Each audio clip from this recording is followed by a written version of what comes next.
تو کہے گا کہ میرے پاس سب کچھ موجود ہے۔ کب؟ جب اپنے آپ کو رب کی عبادت کے لیے فارغ کر لو گے۔ اللہ کے بندو، اللہ اکبر، اللہ اکبر، لا الہ الا اللہ، اللہ اکبر، اللہ اکبر وللہ الحمد، اللہ اکبر کبیرہ والحمد للہ کثیرہ وسبحان اللہ بکرۃ وعصیلا۔ اللہ وحدہ لا شریک نے اس حدیث قدسی میں ارشاد فرمایا کہ یا ابن آدم، اے آدم کی اولاد، تفرغ لعبادتی املا وصدرک غنا، تو اپنے آپ کو میری عبادت کے لیے فارغ تو کر، میں تیرے سینے کو غنا سے بھر دوں گا، تجھے غنی کر دوں گا، اور جو تیری سب سے بڑی مصیبت ہے اس میں بھی آسانی کر دوں گا۔ کہا واسد فقرک، اور تیری فقیری بھی دور کر دوں گا، یعنی فقیری بھی دور، غریبی دور۔ اب کیا بچا؟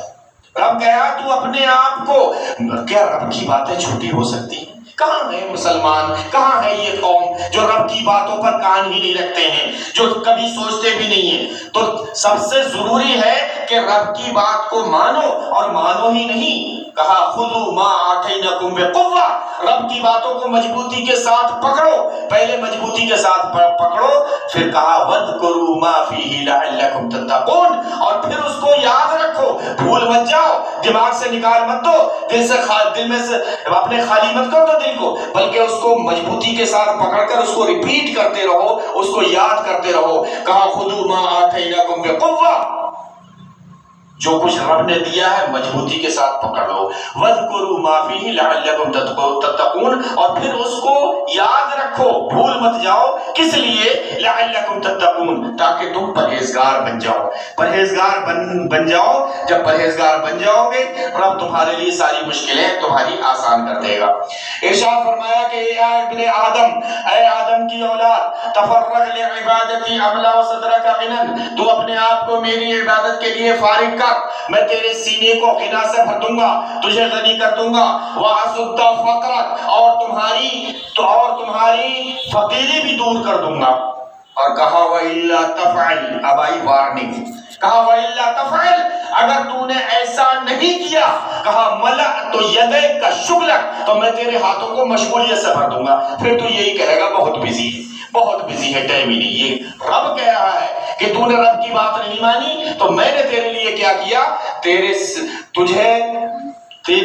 جب تو نے مانی میری بات تو میں نے تیری فقیری بھی میں تیری دور کر دوں گا، اور تیری مشکلوں کو بھی آسان کر دوں گا۔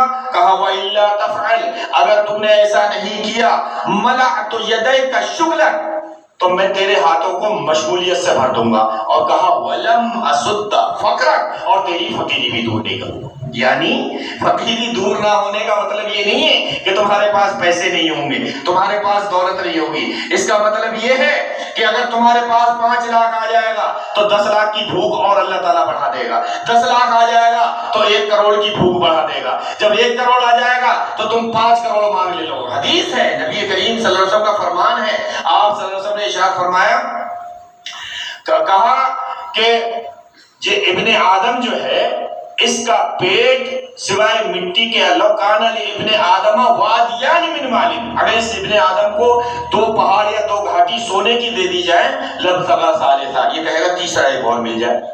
کہا ولا یملأ جوف ابن آدم الا التراب، اس ابن آدم کا پیٹ مٹی کے علاوہ اور کوئی چیز نہیں بھر سکتی ہے۔ جب یہ مرے گا، اس کا پیٹ پھٹے گا، اس میں مٹی بھرے گی تو پھر جو ہے پیٹ بھر جائے گا اس کا، اس کے علاوہ کوئی چیز اس کا پیٹ نہیں بھر سکتی ہے۔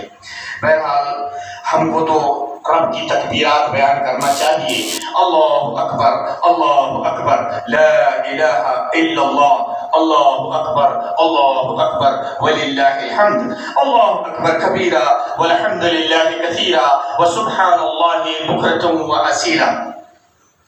دیکھیں، ہم نے رمضان کے روزے رکھے، عید کی نماز بھی پڑھ لی۔ ایک بات میری دھیان سے سننا، اتنا سب کچھ کرنے کے بعد رمضان المبارک کے مہینے میں ہم کو 3 خوشخبریاں ملی تھی نہیں ملی تھی؟ کہا من صام رمضان ایمانا واحتسابا غفر له ما تقدم من ذنبه، کہ جس کسی شخص نے ایمان اور احتساب کے ساتھ رمضان کے روزے رکھے اس کے سارے گناہ معاف ہو جائیں۔ پھر کہا من قام، جو کوئی شخص قیام کرے گا رمضان کے مہینے میں، کہا غفر له ما تقدم